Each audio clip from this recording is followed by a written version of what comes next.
మానవుడు ప్రకృతి యొక్క పనిముట్టు. అతడు అపారంగా శక్తిని కలిగి ఉన్నాడు.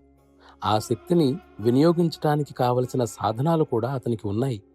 ఆ అద్భుతమైన సాధనమే మనస్సు. అది పూర్తిగా మానవుని ఆధీనంలో ఉంది. పూజింపబడుతున్న దేవుళ్లకు సైతం మనస్సు లేదు. అయితే జంతువులకు మనస్సు ఉన్నదని చెబుతారు. కానీ దాని స్వభావం వేరు. సజీవమైన చైతన్యం కల మనిషి మనస్సుతో కనుక పోల్చి చూస్తే అది ఒక జడత్వ స్థితిలో ఉంటుందని చెప్పవచ్చు.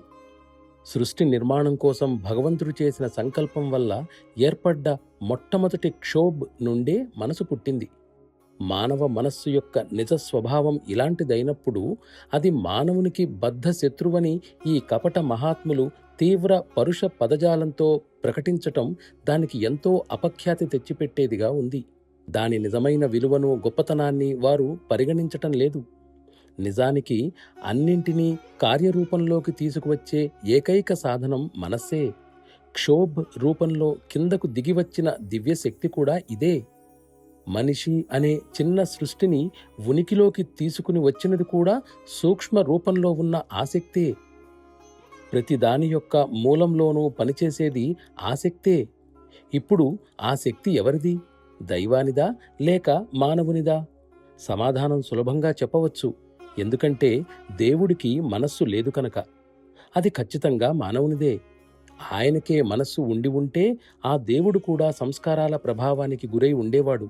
అందువల్ల మూలంలో పనిచేసేది మానవ మనస్సే అయి ఉండాలి.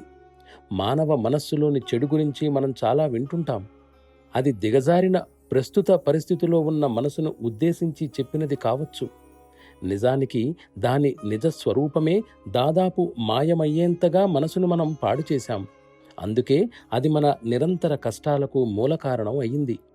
ఆ విధంగా ప్రకృతి యంత్రాంగం సక్రమంగా పనిచేయటానికి మనస్సు తోడ్పడకపోగా అది ఆటంకంగానూ అవరోధంగానూ మాత్రమే పనిచేస్తోంది.